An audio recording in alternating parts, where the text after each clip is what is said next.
You ride toward Orléans in April 1429. Smoke stings your nose. Hooves strike wet clay.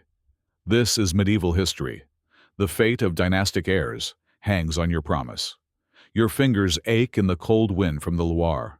Your banner is heavy in your hand. English patrols cross the fields. Burgundian scouts linger near the lanes.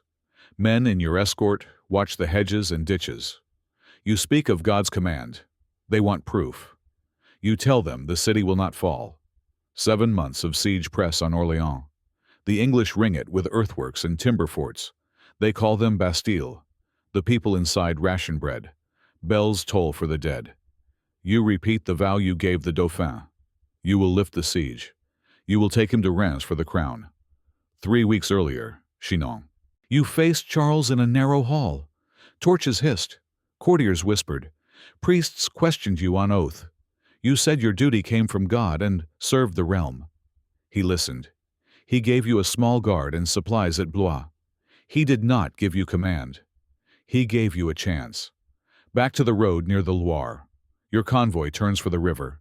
You order confession and prayer. You tell the captains to avoid a reckless fight. The English watchtowers stand firm on the north bank. Your ships must pass under their eyes. You say the way will open. The gate decides who you are. You hear another rumor on the march. The Burgundian allies have withdrawn from the siege lines after harsh words with the English regent. No one trusts the tale. You push on. Your task does not change. One order could bar the gate. Your age is 17. You carry no battlefield record. You carry a claim. You say saints sent you. Your escort includes seasoned men. They follow because hope is thin. They follow because the city must live. Skeptics outnumbered believers that week. Night falls near the walls. Torches mark the battlements. English horns sound across the river. Priests travel with you. They sing. The men answer. Your standard shows the names you honor. You raise it so the city can see. The Loire current leaves little room for error. 3 days earlier, Blois. You found the convoy scattered and low on bread. Captains argued over routes. Some urged a retreat to Tours. You refused. You said the time was short. You said God would clear the path. They formed ranks and moved. Back to the eastern road. The city's commander, the bastard of Orléans, rides out to meet you with a small party. He watches you closely. He weighs risk against need. He does not promise entry. He asks your intent. You answer, bring food, raise courage, and strike where the enemy is weak. News traveled faster than carts. At midnight on April 29th, you near the Burgundy Gate. English archers shift along their palisades. The river slaps the wharf. The crowd on the walls grows loud. Some citizens shout your name. Others call you a fraud. The drawbridge stands up. The captain at the gate waits for orders. The guards cannot agree. You tell your men to hold the line and keep silence. You tell priests to keep the prayers. You raise the banner for all to see. You do not beg. You do not boast. You state the task again. Lift the siege. Save the city. Carry the Dauphin to Reims. One voice from the wall orders the bridge lowered. Another voice says no. The girl was 17. Joan of Arc came from Domremy, a small village. She framed her mission as duty to God and the kingdom.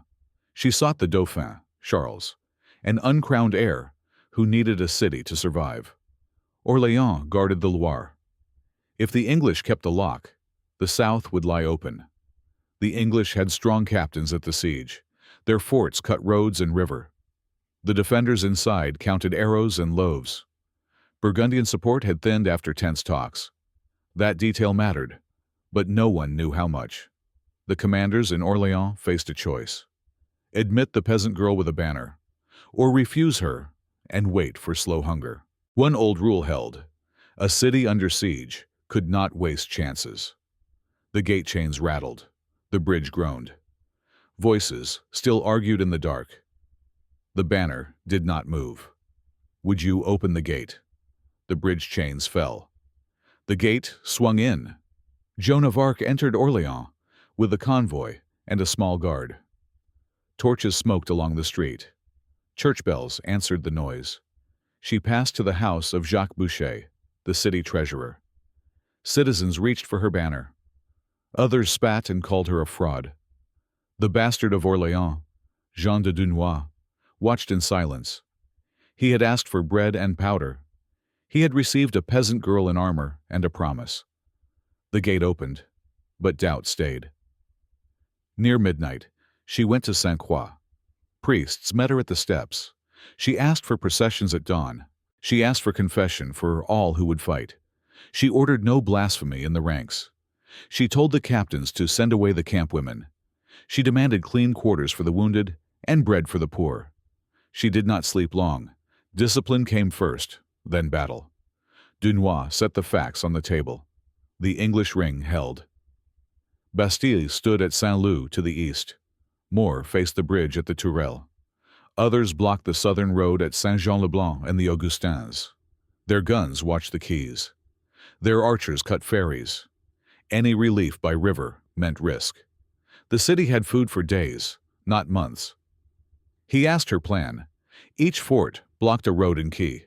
She pointed to the Loire. Boats still waited upstream with flour and barrels. The English on the north bank could rake the water, but the south bank offered cover. Move the convoy there. Cross at speed. Enter by the Burgundy Gate as before. She would hold the banner where the men could see it. Dunois frowned. The current ran hard. The English watched every curve. Bread had to pass, or men would break. Near first light, winds turned. The convoy shifted to the south bank under guard. Priests walked the quay and sang. Citizens hauled lines. Captains hissed for silence when a rope snapped.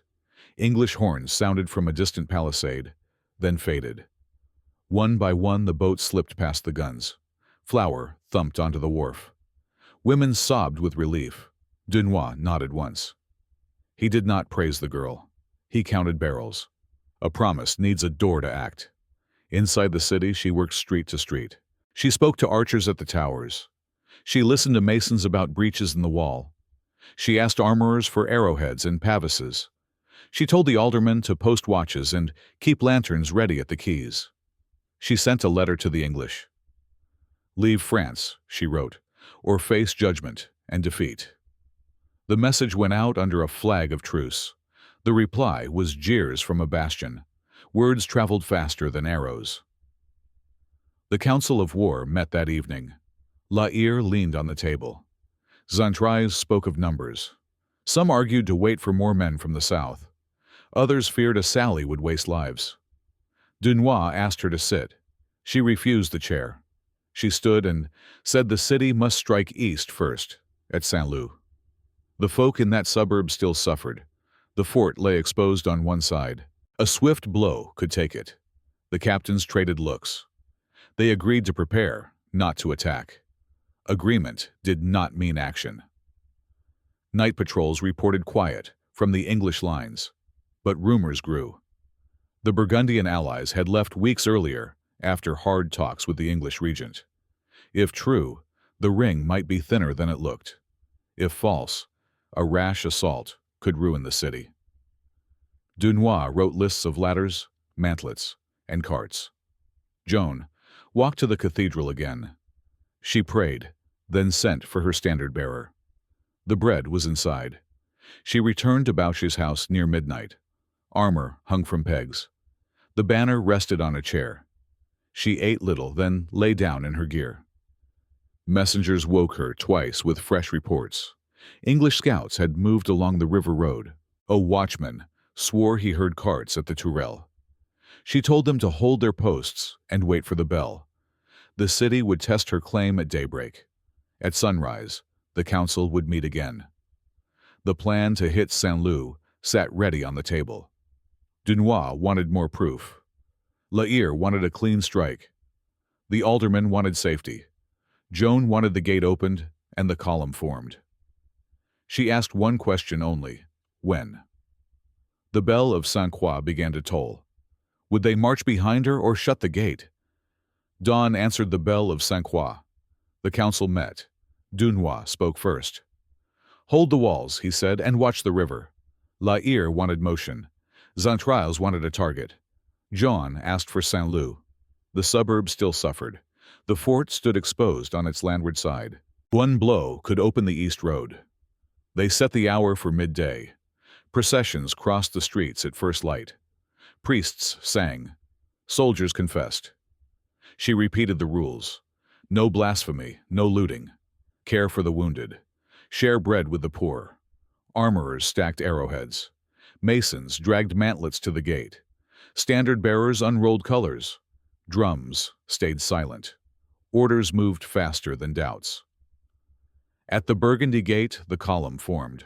Crossbowmen first, then pike, then men-at-arms. Joan rode near the front with her banner.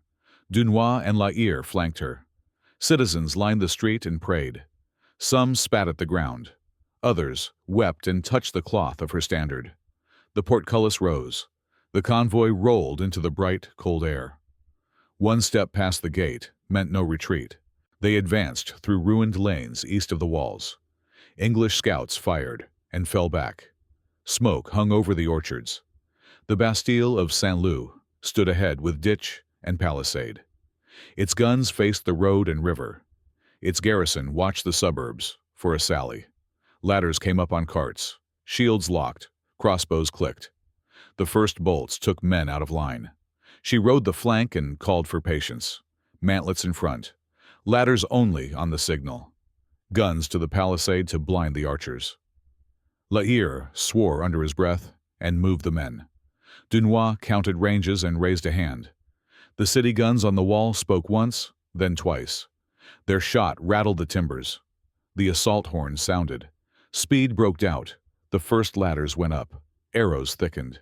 Men shouted from the ditch and climbed. Xaintrailles led a push on the weak side by the orchards. Joan stood where the men could see the white of her banner. She called for the ladders again. The palisade cracked on the east angle. A gate beam shifted. A cart rolled into the gap. The line wavered, then held. For a moment, the garrison pushed back. English bills hooked ladders. Bolts struck shields and helmets. A captain near Joan staggered. She told him to rise and hold the banner pole. She did not go over the wall. She stayed where the column could turn to her voice. She sent for more ladders. She sent for more men from the gate. One more turn could break the fort. Near mid-afternoon, the weak angle split. La Hire's men burst through the palisade. The ditch filled with planks. The gate beam fell. The garrison gave ground from yard to yard. Dunois drove the center at the same time. Crossbowmen shot into the inner court and reloaded behind pavises.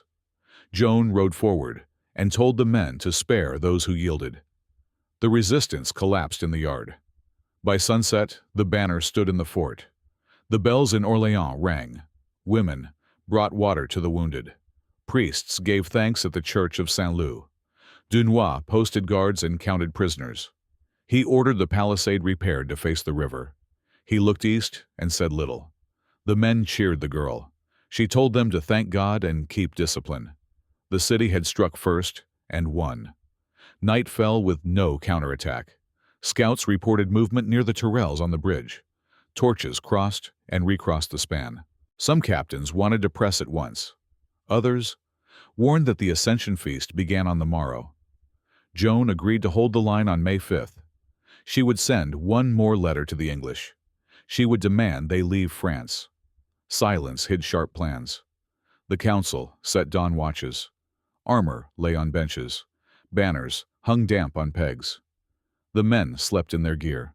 Joan slept in hers. Before she closed her eyes, she asked one question of Dunois. After the holy day, which Bastille falls next? He looked toward the south bank and the bridge. Would they dare strike the Tourelles? Morning of May 5th brought the Ascension Feast. No assault went out. Joan ordered processions and prayer. Priests circled Sainte-Croix. Soldiers laid down helmets and took confession. She sent another letter to the English. Leave France, she wrote, or face defeat and judgment. The answer from a bastion was a shout and a string of insults. She did not answer back. A pause held sharper than steel. Dunois used the quiet to count ladders and carts. La Hire checked the river quays. Xaintrailles posted scouts near the bridge. The English watched from their works. Their horns sounded at intervals. Their banners hung over timber walls at the Tourelle and the boulevard before it. Guns stared down the span. The city marked targets on chalkboards and waited for dawn. The bridge would choose the winner, May 6th. Before sunrise, the columns formed again. The plan pointed south. First Saint-Jean-le-Blanc, then the Augustin, then the bridge. Joan rode by the ranks and spoke the rules again. No blasphemy, no looting. Spare those who yield. The gates opened. The men crossed to the south bank by boat and causeway, under cover of the city guns. Every step narrowed the river's shield.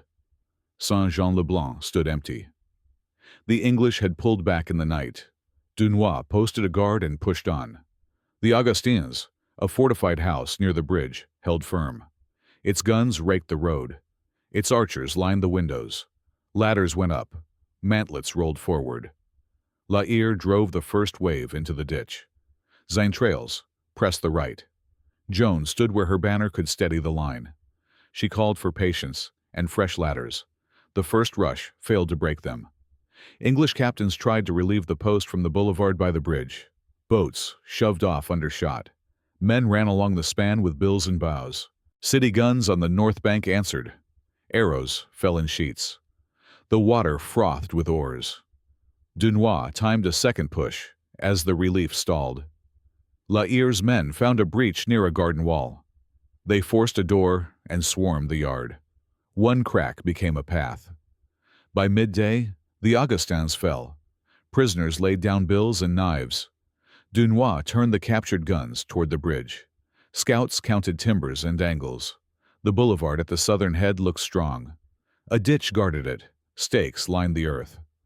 Above it rose the Tourelles at the bridge end, stone and timber with firing slits. Sir William Glasdale held it with seasoned men. The Earl of Suffolk commanded the siege. But these forts were Glasdale's charge. Names now fixed the target. That evening, the captains met among stacked barrels. The plan was simple. At dawn, the army would hit the boulevard. Once taken, the bridge could be pressed to the Tourelle. Ladders and fascines lay ready. Boats stood by. Joan asked for mass at first light. She asked for heralds to summon surrender one last time.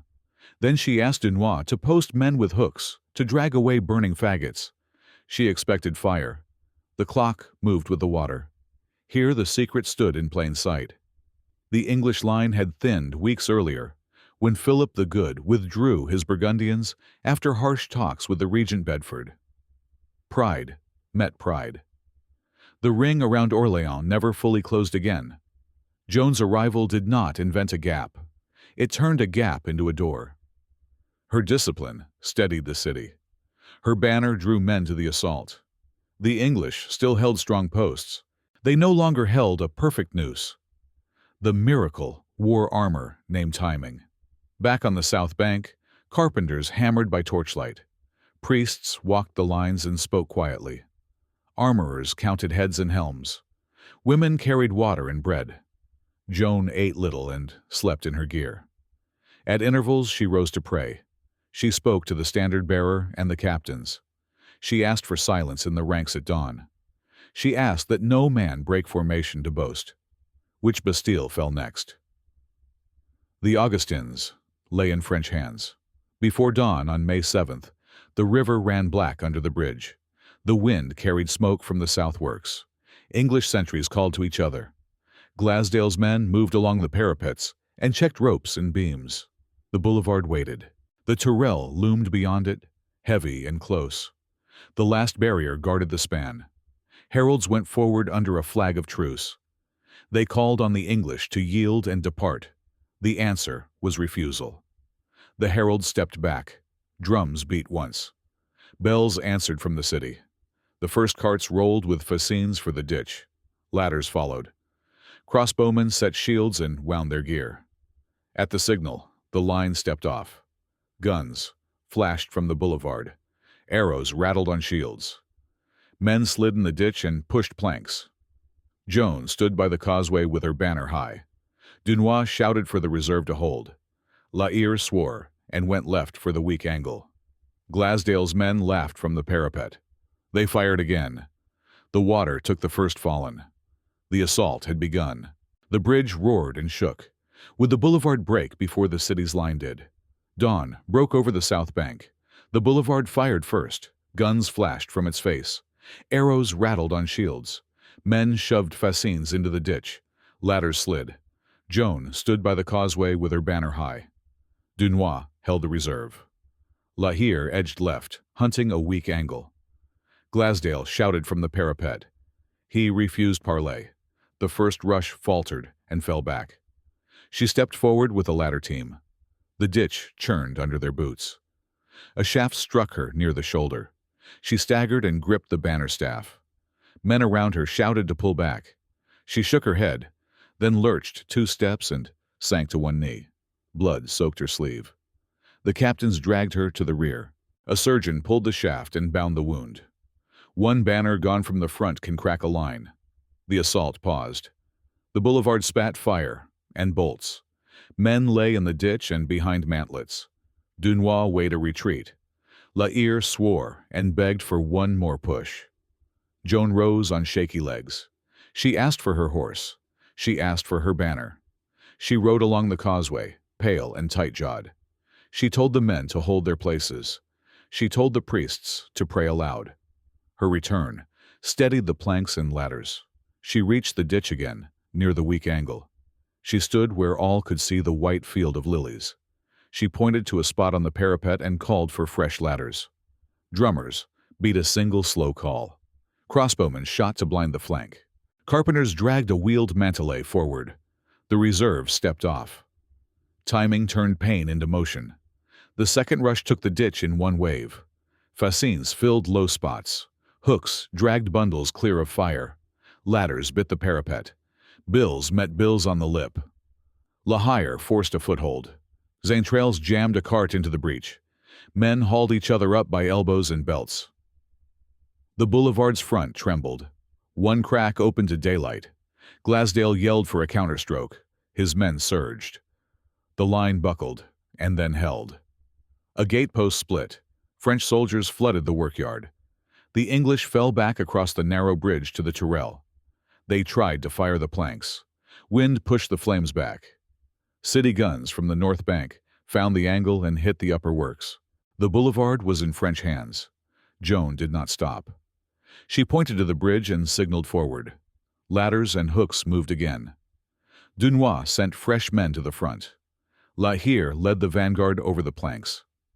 Arrows took some. Others made the parapet. The fight crowded onto the span. Heat pressed from burning faggots. Smoke stung eyes. The river ran fast and loud below. The last barrier stood 5 paces ahead. On the Tourelles, Glasdale cursed and refused surrender. He called for more fire. The bridge groaned. A beam burned through. Men shouted. The span gave way at the near end. Glasdale and several captains fell into the Loire. Armor dragged them under. The rest of the garrison recoiled.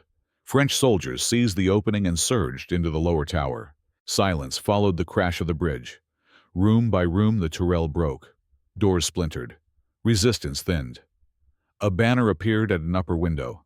Bells rang from Saint-Croix far across the water. Joan leaned on the banner staff and watched the men fix a rope in the breach.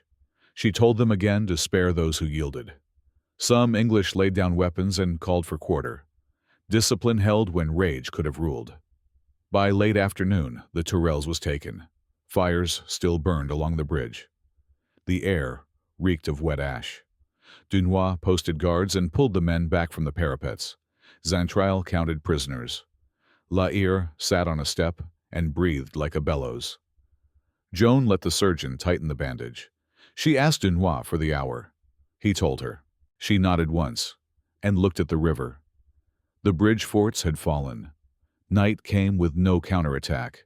Torches flickered along the captured works. Priests walked the lines and murmured thanks. Runners went to the city with the news. The gates burst open with crowds. Women wept. Bells beat the darkness. The English camps across the water stayed quiet. No drums, no cheers, only watch calls on the wind. Morning would answer what the night kept. At first light on May 8th, the city would look across the river. Would the English stand and fight again, or lift the siege at last? Morning of May 8th broke clear. Scouts returned first. The English camps on the north bank stirred, then formed ranks. Carts rolled, standards came down. Dunois watched from the walls. La Hire checked the gates. Joan stood with her banner at the quay. One glance told the story. By mid-morning, the English column marched away toward Meung. No drums, no challenge. The French held formation and did not chase. Priests walked the streets with relics. Bells struck noon. After 7 months, Orléans stood free. Joan bowed her head and thanked God. Dunois set watches and counted losses. The city breathed after a long hold. 3 weeks later, Jargeau. French guns battered the walls. Assault teams went in. The town fell on June 12th. Prisoners filed out. Captains mapped the next step. Back to Orléans. That first free night, crowds filled the square. Women carried bread to the wounded. Armorers worked by torchlight.